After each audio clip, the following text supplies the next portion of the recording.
네, 제가 전에 저에게 있었던 일을 한 가지 소개해드리고자 합니다. 어느 날 하루는 제가 약속이 있어서 집을 나서려고 했습니다. 정말 완벽하다 말할 정도로 준비를 끝마친 후에 나가기 전에 마지막으로 물을 마시고자 했습니다. 여기서부터 저의 이 하루가 심상치 않음을 느끼게 됐는데요. 물을 먹다가 시원하게 흘려버렸습니다. 그래서 바지가 젖게 되었고요. 그런데 이 어린아이가 지도를 그려놓은 것처럼 바지가 젖어버린 겁니다. 그것을 입고 나갈 수가 없었습니다. 그래서 바지를 갈아입고 나가게 되는데요. 저희 집이요, 15층에 있습니다. 꼭대기층에 있습니다. 1층까지 가기가 나름 조금 긴 시간이 소요됩니다. 제법 길죠. 그렇게 나름 긴 시간을 지나고 내려와서 차로 향하게 되는데, 그 주차장에서 뭔가 쎄함을 느끼게 됩니다. 주머니에 허전함을 느끼게 되죠.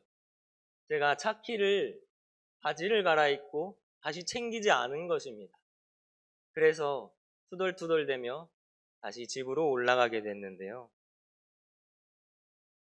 엘리베이터 앞에 섰는데 그 많고 많은 층 중에 하필 또 엘리베이터가 13층에 가 있던 거예요. 그래서 다시 버튼을 누르고 제가 이 특송을 했던 목장의 이름처럼 인내하며 기다렸죠. 열심히 엘리베이터가 오기를 기다렸습니다. 이제 그리고 엘리베이터가 오고 다시 엘리베이터를 타서 집으로 들어가게 됩니다. 차 키를 챙겨서 이제 후다닥 나와야겠다는 그 생각으로 집에 문을 열었습니다. 근데 그날따라 유독 거울을 제가 보고 싶은 겁니다. 그래서 화장실에 들어가서 꽃단장을 마무리하고 다시 나오게 됐습니다. 그리고 다시 엘리베이터를 타고 내려가는데 뭔가 또 까먹은 것이 생긴 것입니다. 여러분, 이게 퀴즈를 내겠습니까? 혹시나 그것이 뭔지 아시겠습니까? 그죠? 제가 차키를 완전히 까먹어버렸습니다. 차키를 가지러 다시 올라갔는데 볼 것도 없는 제 얼굴만 잔뜩 보고 다시 내려가게 된 겁니다. 그래서 다시 1층에 가자마자 올라가서 지부를 향했습니다. 이번에는 정말 차키를 들고 나왔는데요. 그 짧은 30초도 안 되는 시간에 엘리베이터가 또 1층으로 향한 겁니다.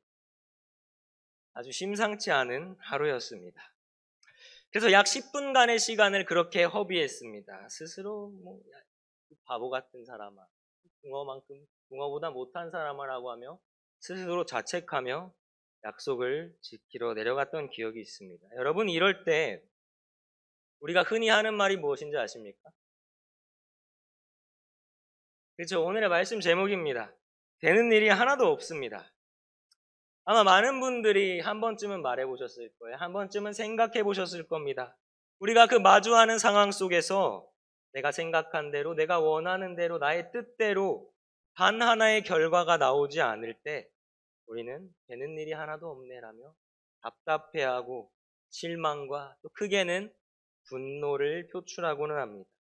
여러분, 그런데 가만히 생각해 보면요, 우리의 삶이요, 우리의 삶 속에 이 되는 일이 하나도 없네라는 순간이 굉장히 많습니다. 특별한 순간에만 일어나지 않습니다.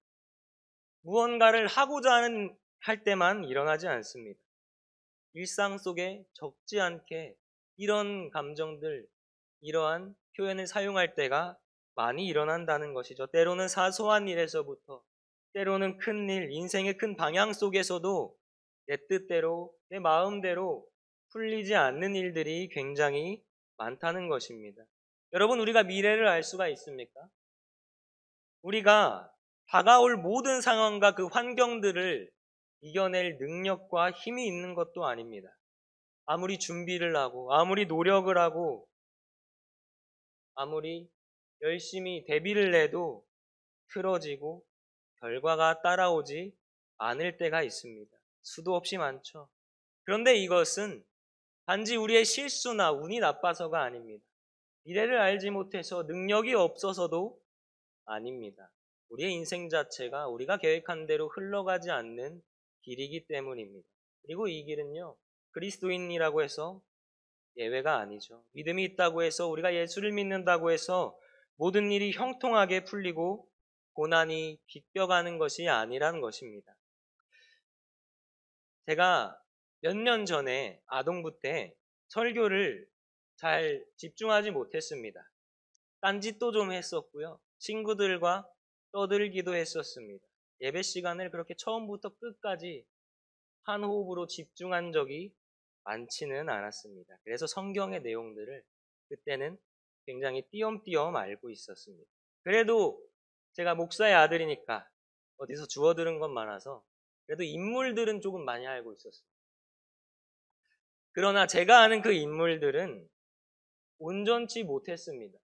그들의 삶을 다 아는 건 아니었으니까요. 예를 들면은 모세는 바다를 가른 바다의 왕자 정도 되었고요.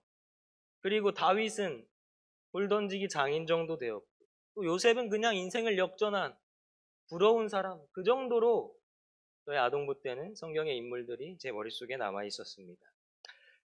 그들의 삶에 어떤 일이 있었고, 또 하나님이 어떻게 역사하시고 일하셨는지, 왜 홍해를 갈랐으며, 왜 그 돌덩이들을 던졌는지는 저에게 별로 중요하지가 않았던 것이죠.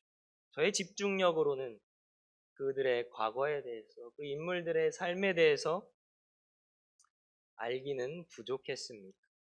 여러분 마찬가지입니다. 오늘 말씀에 야곱이라는 인물이 나옵니다. 제 어릴 때 야곱은 그냥 털 많은 에서의 동생, 그 정도.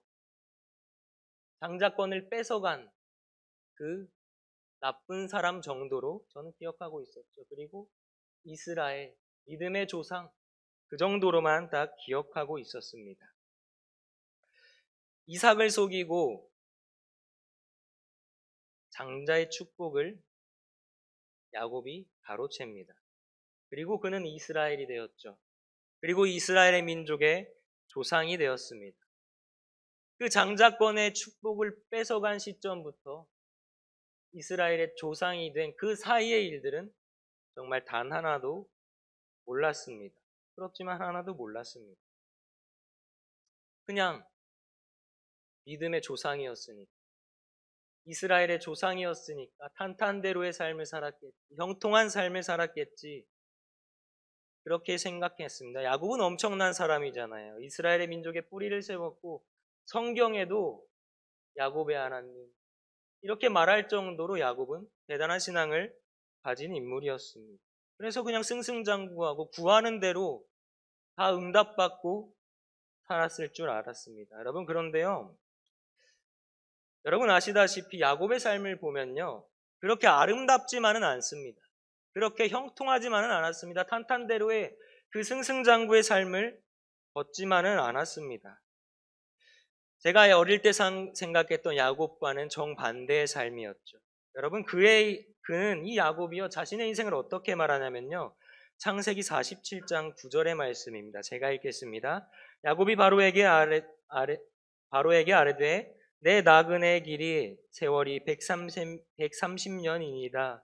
내 나이가 얼마 못 되니 우리 조상의 나그네 길의 연조에 미치지 못하나 험악한 세월을 보내었나이다 하고, 여러분 야곱은요 자신의 인생을 돌아봤을 때 험악한 세월을 보냈다고 말합니다. 자신이 무척이나 힘들게 살아왔음을 고백하고 있습니다. 여러분 그의 삶을 우리 잠시 볼까요?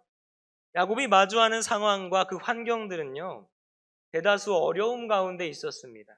도망자였고 또 속이는 인생이었습니다. 그리고 그 마주하는 상황들 가운데서 환경도 어려운데 만나는 주변 사람들까지 야곱을 어렵게 만들었습니다. 외삼촌에게 속고 또 속고, 게다가 야곱 자신의 욕심까지 더해져서 정말 그렇게 험악한 세월을 보냈다고 할 만큼 그 시간들을 힘들고 고달프게 보냅니다. 오늘 함께 읽은 말씀의 배경인 하란에서의 이 삶은요, 더욱더 야곱의 험악한 세월을 잘 나타내고 있습니다. 여러분, 야곱이 하란 땅으로 간 이유가 무엇인지 아십니까? 사실 야곱의 의지와는 별로 상관이 없었습니다. 야곱이 하란으로 간 이유는 아버지를 속이고 형을 속여서 장자의 축복을 가로챕니다. 그리고 어떻게 됩니까? 에서가 야곱을 죽이려고 합니다. 그래서 엄마인 리브가가 야곱에게 야곱에게 너 외삼촌 라반 있는 하란의 땅으로 가 있어라. 에서의 화가 풀릴 때까지 그곳에서 피해 있어라. 그렇게 리브가의 권유대, 리브가의 의지로 야곱은 하란 땅으로 떠나게 됩니다. 엄마에게 등 떠밀려 하란 땅으로 가게 된 것이죠. 그럼 그렇게 등 떠밀려 간 곳에서 누구를 만나게 되죠? 라헬을 만나게 됩니다. 라헬을 만나서 야곱이 첫눈에 반해버리죠. 이 사람은 내 아내가 되어야겠다. 사랑에 빠지게 됩니다. 외삼촌이자 라헬의 아버지인 라반에게 라헬을 달라. 그리고 조건을 걸게 됩니다. 어떤 조건을 거나요? 그래서 7년을 당신을 섬기겠다. 이렇게 조건을 겁니다. 이 야곱이 라헬을 얼마나 얻고 싶어 했냐면요. 창세기 29장 20절 말씀에 이렇게 기록되어 있습니다. 야곱이 라헬을 위하여 7년 동안 라반을 섬겼으나 그를 사랑하는 까닭에 7년을 며칠같이 여겼더라. 여러분 7년이라는 시간을 며칠로 여길 만큼 야곱은 라헬을 얻고자 했습니다. 라헬을 그만큼 사랑한 것이죠. 결국 야곱이요 라헬을 아내로 얻게 되죠. 근데 그 과정 가운데 사랑하고 수고해서 얻게 된 라헬을 한 번의 아내로 맞이하지는 못합니다. 7년을 버티고 이 라반을 섬겼지만 라반이 야곱을 속이게 되죠. 라헬의 언니인 레아를 야곱에게 보냅니다. 야곱의 아내로 주게 됩니다. 여러분 지금 이 야곱의 상황, 이 하란에 간 이 상황마저 자신의 뜻이 아닌데 주변 사람이 외삼촌인 라반마저 야곱을 힘들게 하는 것입니다. 야곱이 원하는 대로 그 뜻대로 7년을 버텼음에도 그의 계획대로 모든 것이 풀리지는 않았습니다. 더욱더 어렵게 만들었습니다. 7년간 쇠가 빠지게 라반이 외삼촌을 섬기고 그를 위해서 헌신하고 봉사했는데 라헬이 아닌 그의 언니 레아를 아내로 맞이하게 됩니다. 근데 포기하지 않죠. 또다시 7년을 섬깁니다. 또다시 7년을 외삼촌인 라반을 위해 사용합니다. 우리가 그 과정을 다 살펴볼 수는 없지만 그 과정은 그 외삼촌 밑에서 있던 총 20년이라는 시간은 야곱이 원하는 대로 야곱의 뜻대로 순탄하지만은 않은 그러한 시간이었습니다. 처음 자신과의 뜻과는 상관없이 하란으로 떠나게 됩니다. 자신의 계획과는 다르게 더 많은 시간을 외삼촌의 밑에 묶여 있습니다. 두 자매를 아내로 얻게 된 것도 그의 계획에는 전혀 있었던 일이 아닙니다. 그렇다고 해서 또 야곱이 꾀를 부리거나 불성실하지는 않았습니다. 창세기 31장 6절 말씀을 보면 그대들도 알거니와 내가 힘을 다하여 그대들의 아버지를 섬겼거늘 열심과 성실과 최선을 다하여서 외삼촌인 라반을 섬겼습니다.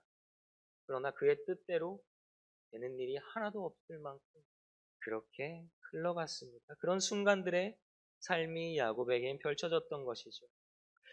여러분 우리는 원하는 대로 흘러가고 내 뜻대로 이루어지는 게 축복이라고 생각하지만 야곱의 이 시간들에 뜻대로 되는 것 하나 없었고요. 원하는 대로 가지지도 못하는 그런 과정, 그런 삶이었습니다. 그러나 그 상황 속에 분명한 복이 있음을 우리가 알 수 있는데요. 오늘 말씀입니다. 야곱이 되는 일이 없는 이 순간들을 지나고 집에 돌아가고자 하죠. 라헬을 얻게 되어서 이제 때가 되어서 집으로 돌아가고자 합니다. 그동안 이 라반 밑에서 일하면서 자신의 품삯을 자신이 일한 만큼의 삭을 가져가야 했습니다. 그런데 문제가 있습니다. 가축들이 전부 다 섞여 있어서 어떤 것이 어떤 가축들이 라반의 것이고 어떤 가축들이 자신의 것인지를 구분할 수가 없었던 것입니다. 야곱이 그래서 고민 끝에 결론을 내리죠. 점이 있거나 얼룩이 있거나 무늬가 있는 새끼 양과 염소는 내가 가져가겠다. 흠 없는 것들은 외삼촌 가져가세요. 이렇게 외삼촌 라반에게 말하면 라반은 당연히 동의하죠. 흠 없는 것들만 자신이 가질 수 있으니까요. 그런데 이 사건, 와중에 라반이 또 한 번 야곱을 속이고자 합니다. 흠 있는 가축들을 구별하여서 멀리 떨어뜨려 놓는 겁니다. 그리고 자기 아들들을 보내서 그 가축들에게 접근할 수 없게 그 가축들을 지키는 거죠. 야곱이 가져갈 몫을 줄이기 위함입니다. 혹시라도 그렇게 섞여 있다가 새끼를 낳게 되면 그 새끼에 점이 있거나 얼룩이 있을까봐 애초에 얼룩이 있고 점 있고 무늬 있는 가축들을 떨어뜨려 놓은 것입니다. 그래서 야곱이 자기의 몫을 챙기려고 와보니 점 있고 얼룩 있고 흠이 있는 이 가축들이 하나도 없었던 것이죠. 여러분 얼마나 당황스러웠겠습니까? 얼마나 속상했고 절망했을까요? 20년을 그 외삼촌 밑에서 열심히 일을 했는데 자신의 몫을 가져가질 못하게 된 겁니다. 또 한 번 되는 일이 하나도 없는 그러한 순간, 그러한 시간이 야곱의 앞에 펼쳐지게 되었습니다. 여러분 그때 야곱이 어떻게 행동합니까? 오늘 말씀 37절에서 38절입니다. 푸른 가지를 가져다가 껍질을 벗겨 흰 무늬를 냅니다. 그리고 양떼가 와서 먹는 그 물 구유에 세워놓는 겁니다. 그러면 양들이 이 무늬 있는 가지를 보고 새끼를 낳게 되면 그 새끼는 점이 있거나 무늬가 있는 얼룩진 것일 거라고 생각한 것이죠.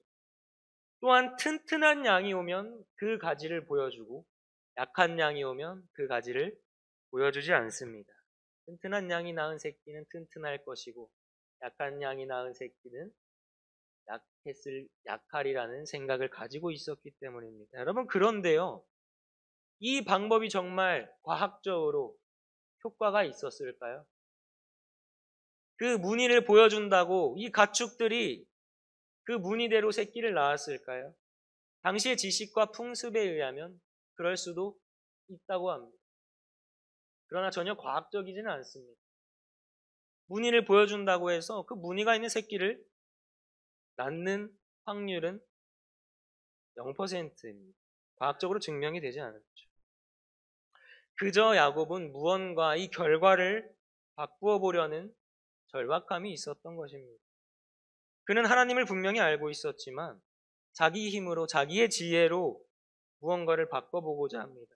그가 애써 벗겨 세운 나뭇가지들은 어쩌면 그 되는 일 하나 없던 순간에 그 인생에서라도 뭔가를 해보겠다는 몸부림이었을지도 모릅니다. 여러분 그런데요. 놀라운 것은요. 그 부족하고 엉성하고 이 말도 안 되는 이 방법 가운데 하나님께서 일하셨다는 것입니다. 야곱의 꾀나 지혜가 아니라 하나님의 은혜가 야곱을 풍족하게 만들었습니다. 본문 43절은 오늘의 사건을 이렇게 마무리하고 있습니다. 우리 본문 43절 한번 함께 읽도록 하겠습니다. 이에 그 사람이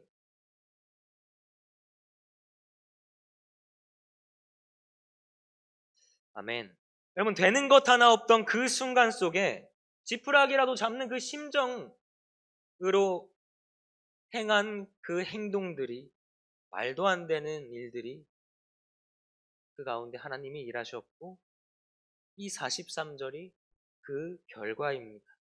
여러분 앞서 말씀드렸듯이 야곱의 이 삶에는 분명히 복과 은혜가 있었습니다. 되는 일 하나 없던 그 순간들에 분명히 하나님이 일하셨습니다. 그는 번창했으나 번창한 것이 중요한 것이 아닙니다. 가축들이 많아졌으나 그가 많은 것을 받은 것이 하나님의 은혜가 아닙니다. 이 사건을 통한 야곱의 고백입니다. 조금만 밑으로 내리시면 나오는데 31장 5절 말씀입니다. 함께 찾아서 읽어볼까요? 창세기 31장 5절 말씀입니다. 그들에게 이르되 내가 그대들의 아버지의 안색을 본즉 내게 대하여 전과 같지 아니하도다. 그러할지라도 내 아버지의 하나님은 나와 함께 계셨느니라. 아멘. 여러분 되는 것 하나 없는 그 인생 가운데 꼬여버리고 절망스러운 그 상황에도 하나님께서 그 삶 가운데 함께 하심을 알게 됩니다.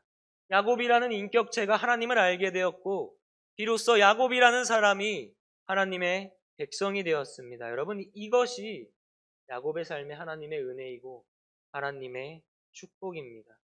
계획대로 되지 않고 믿음대로 풀리지 않고 또 기도대로 응답되지 않는 것 같은 시간들, 우리는 되는 일이 하나도 없다라고 말하지만 하나님께서는 그 순간 가운데, 그 시간 가운데도 분명히 일하고 있음을 믿으시길 바랍니다. 야곱이 라반의 집에서 보낸 20년의 시간은 고통의 세월이었습니다. 그 시간 속에 하나님은 그를 야곱에서 이스라엘로 바꾸어 가셨습니다. 야곱의 실패는 하나님의 훈련장이었고 또 야곱의 그 험악한 세월은 하나님이 그를 빚어가는 시간이었습니다. 그리고 이 야곱의 하나님, 이스라엘의 그 믿음의 조상 야곱의 하나님께서는 우리에게도 역시 동일하게 임하고 계십니다. 그렇기에 우리는 하나님의 신실하심을 붙들며 나아가야 합니다. 되는 일이 없어 보여도 그 시간 속에서 하나님은 우리를 향한 일을 멈추지 않으신다. 지금도 세밀하게 우리의 삶 구석구석을 계획하고 계신다. 여러분, 이 믿음으로 우리의 삶을 주님께 맡겨드려야 한다는 것입니다. 바라기는 여러분, 지금도 되는 일이 하나 없는 것 같은 시간 속에서도 하나님은 여전히 나를 위해 일하고 계심을, 나와 함께 하심을 믿으시길 바랍니다. 우리가 하나님을 믿는다는 것은요, 모든 일이 잘 풀릴 것 같은 것이 아닙니다. 우리의 삶이, 우리의 인생길이 형통이 있다는 그 믿음이 아닙니다. 모든 일이 잘 풀리지 않아도, 형통하지 않아도 영원하신 하나님이 우리와 함께 하실 것이며 그 선하심을 믿는 것이 진정한 믿음입니다. 야곱의 인생이 하나님의 손 안에서 이스라엘로 바뀌었듯 우리의 인생 또한 하나님 손 안에서 새로워질 것입니다. 하나님은 우리의 되는 일 없는 그 모든 순간 하루를 그분의 일하심이 드러나는 하루로 바꾸어가고 계십니다. 하나님의 함께 하심을 알게 되는 은혜와 복을 누리며 살아가시길 바랍니다. 하나님의 일하심을 우리의 매 순간 하루하루 경험하며 하나님께 거룩하게 쓰임받아 하나님의 나라를 이루어가는 복된 여러분의 삶이 되시기를 소망합니다. 기도하겠습니다. 주님, 은혜를 감사합니다. 우리를 말씀 앞에 세워주셔서 또 그 말씀을 통하여서 우리의 인생 속에 되는 일이 하나도 없는 것 같은 그 순간마저도 주님께서 여전히 함께 하시고 일하고 계심을 깨닫게 하시니 감사합니다. 주님, 야곱의 험악한 세월 속에서도 함께 하셨던 주님이 우리의 삶 속에서도 동일하게 역사하심을 믿으며 나아갑니다. 내 뜻대로 되지 않아 답답하고 낙심되는 그 시간 속에서도 주님께서 선한 뜻으로 인도하고 계심을 신뢰하며 나아가게 하여 주시옵소서. 되는 일이 없어 보이는 그 자리에서조차 하나님의 일하심과 은혜를 경험하는 믿음의 사람들이 되게 하여 주시옵소서. 우리의 삶이 주님의 선하신 계획 안에서 새로워지게 하시고 모든 순간에 함께 하시는 하나님을 늘 경험하며 하나님의 영광을 드러내는 거룩한 삶을 살아가는 예배하는 모든 이들 신봉의 교우들이 되게 하여 주시옵소서. 감사와 찬양과 영광을 올려드리오며 예수님 귀하신 이름으로 기도드립니다. 아멘.